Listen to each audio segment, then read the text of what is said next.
Project 2025, Part 1. This is Rick Hawkins at thetropicalparadise.com.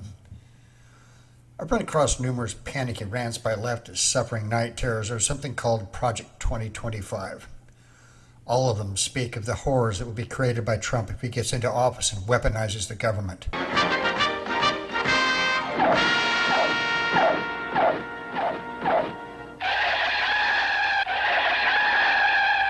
Eisenhower warned us of a weaponized government that could arise from a military-industrial complex. In the election between Nixon and Kennedy, there was some serious cheating, and Nixon, rather than push it, let it slide for the sake of the country. Eisenhower's warning was prophetic. The next president after him, JFK, was assassinated. I was 9 at the time and took one look at Johnson as he was sworn in, and I got a feeling that never went away. He was part of it. The Democrats, ever the slavers, created all kinds of new toys. Welfare where moms get more money if baby daddy is on the lam, and that created a large group of fatherless children and damaged the nuclear family. Next came the soaring crime rates. JFK tried to ratchet back the hostilities between Russia and the U.S. I covered a lot of this in a video I called We Were Warned 62 Years Ago, linked below. JFK did a few speeches that began to create a de-escalation. One was so good, Khrushchev had it broadcast throughout Russia. Martin Luther King became very well known during this time, and what he stood for has been erased by the Democrats.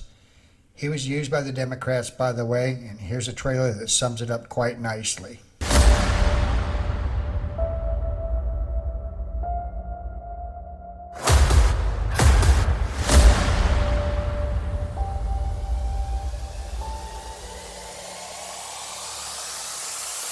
The Democratic Party is the evilest organization in the history of the world. Since their inception in 1800, they've been the party of slavery. Then, after slavery, they became the party of the Confederacy. After that, they started killing black people during Jim Crow era. You're voting for a party that tells you they are going to abort children up to the 9th month, castrate little boys, and call them little girls. Mutilate little girls and cut off their breasts and give them puberty blockers. And you don't think you're going to be held responsible? As we look at the Democratic Party and the chaos that they've reigned on our community, our young men, our young women, I have to ask you to look at what they've done to us. Look at what they've done to us. Look at what they've done to us.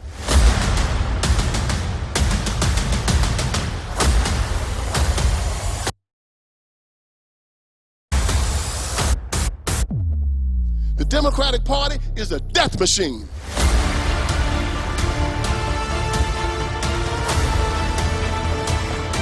Whatever they rule, they destroy. That's what they do. They destroy. They decided to try to infiltrate the black community, and they didn't have any success until they met somebody. Who did they meet? Martin Luther King. And this is where we went wrong.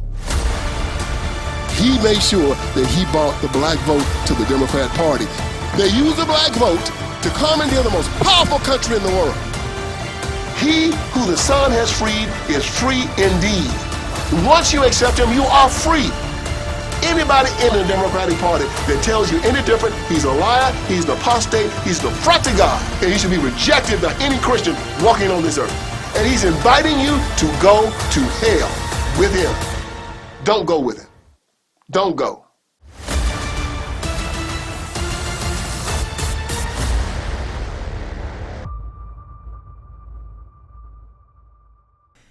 As I was pointing out here, I couldn't stand LBJ. Like Obama, he had the Midas touch, but everything either of them touched turned to something brown and stinky.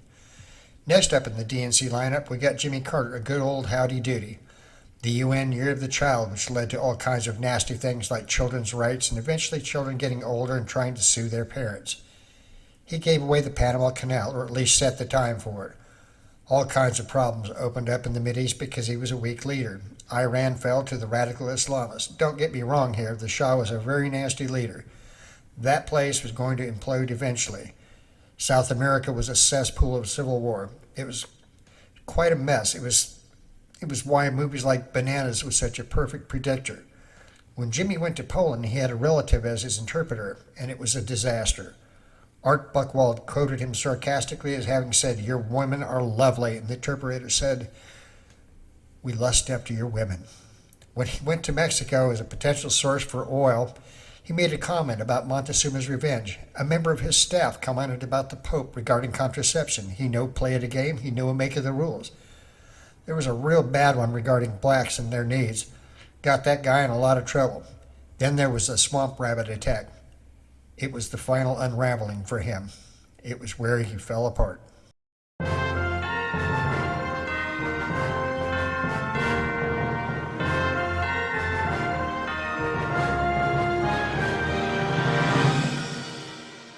I'm Stan Deaton with the Georgia Historical Society. On August 30th, 1979, some bad news broke for President Jimmy Carter. It involved Carter's fending off a rabbit on a fishing trip in southwest Georgia back in April. What appeared to be an amusing story in an outdoorsman's life came to symbolize a perception by some of an ineffective Carter presidency. Carter was alone in a small fishing boat when a swamp rabbit, a species of large cottontail, began swimming toward his boat. He turned the frightened and agitated rabbit away with a paddle. Several months later, he jokingly mentioned it to Press Secretary Jody Powell, who repeated it offhandedly to a reporter. To Powell's horror, the Washington Post headlined, "President Attacked by Rabbit." Carter was lampooned by turns as crazy, weak, and ineffective. The Iranian hostage crisis that began 2 months later and haunted the rest of his term seemed to confirm to his critics what the rabbit story suggested. One writer later observed that the beginning of the end for the Carter presidency was August 30th, 1979, today in Georgia history. Today in Georgia History is made possible by the generous support from the Robert W. Woodruff Foundation and as a joint production of the Georgia Historical Society and Georgia Public Broadcasting. Thankfully, that was the end of Carter, and we got Reagan, and then, not so good, we got Bush, who foolishly tried to cut deals with the left. Reagan got burned once or twice and quit. Bush 41 was asleep, I guess. He's so bad that he, like Carter, was a one-term president. During the next election, we had Bush 41, Ross Perot, and Bill Clinton. What a collection of clowns that was. I was floored at the number of people I knew who never trusted the media, but when they parroted Bill Clinton's fear that Perot might siphon away some of his votes, they decided to believe the media because they liked what had been said. Duh. They went ahead and voted for Perot. Right after that, Clinton got into office. Waco was raided by ATF. The aftermath of that is still ongoing. A massive rift was created by Boy Wonder Bill. As this was occurring, the first World Trade Center attack unfurled. Hillary was attempting to start a bus tour, pimping her takeover of the medical industry, much like what Obama later did. The two other events were a problem for her because they were getting all the media hype. Vince Foster said, "I think I got those people killed," before he magically floated through the woods and shot himself in the head and did the unthinkable. No blood anywhere, and unlike anybody else that shoots himself like that, he didn't do the involuntary slinging of the pistol. It was in his hand. No footprints either. Clearly, he was every bit as serious about killing himself as that guy that was working on the Clipper chip for the administration and shot himself in the head twice with a revolver. That's commitment. Because of the events surrounding them constantly, a new word was coined, Arkancide. The EPA ended up with their own SWAT team, as did many other agencies. Numerous news flashes erupted with people being raided and harassed. This was the point where the weaponization of the government really took off. It was the Clintons. It was relentless, too. Hillary was present, and part of the Nixon impeachment said any president that lies to people should resign or be removed. She changed her tune when it was her husband. They really did make LBJ look a little bit less nasty. I came to the conclusion that the Democrats take a blood oath to make the Democrats that went before look not so bad. Why would I say that? Well, look at the trajectory and where we are right now. Here's a great video I found on Twitter. The link to it in the channel will be below. This is about the weaponized lawfare and Trump. Es ist dem Feind gelungen, die Front in breiter Formation zu durchbrechen. Im Süden hat der Gegner Zossen genommen und stößt auf Stahnsdorf vor. Der Feind operiert jetzt am nördlichen Stadtrand zwischen Frohnau und Pankow und im Osten ist der Feind bis zur Linie Lichtenberg-Marsdorf-Karlshorst gelangt. Mit dem Angriff Steiners wird das alles in Ordnung kommen. Mein Führer, Steiner konnte nicht genügend Kräfte für einen Angriff massieren. Der Angriff Steiner ist nicht erfolgt.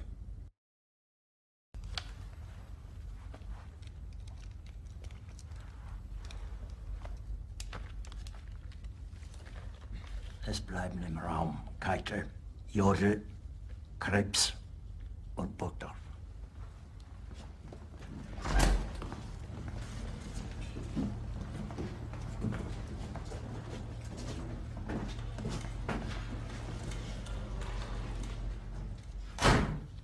Das war ein Befehl! Der Angriff Steiners war ein Befehl!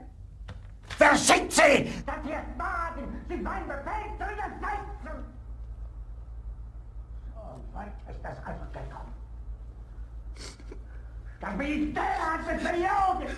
Jeder hat mich belogen, sogar die SS! Die gesamte Generalität ist nichts weiter als ein Haufen niederträchtiger, treuloser Feiglinge! Mein Führer, ich kann nicht zulassen, dass die Soldaten, die für Sie verbringen... Nicht als Feiglinge! Verreiter, Versager! Mein Führer, was Sie da sagen, ist ungeheuerlich. Die Generalität ist das Geschmeiß des deutschen Volkes! Sie ist ohne Ehre! Sie nennen sich Generale, weil Sie Jahre auf Militärakademien zugebracht haben, nur um zu lernen, wie man Messer und Gabel hält! Jahrelang hat das Militär meine Aktionen nur behindert! Es hat mir jeden nur als Widerstand in den Weg gelegt! Ich hätte gut daran getan, von Jahren alle höheren Offiziere liquidieren zu lassen, wie Stalin!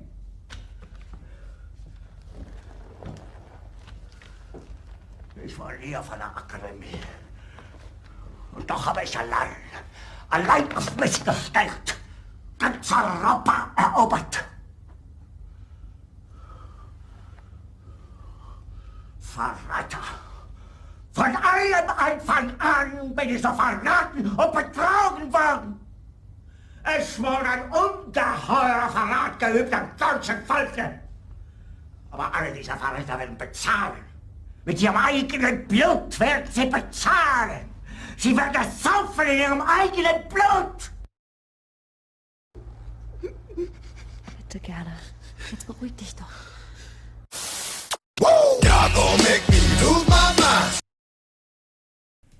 Hillary's still a great subject for memes. I've got more on this to come up on this subject. There's a lot to unpack. Next, I'll explain what Project 2025 is and why, if I can get to it while I'm unpacking. This is Rick Hawkins at TropicalParadise.com. Thank you. Have a good one.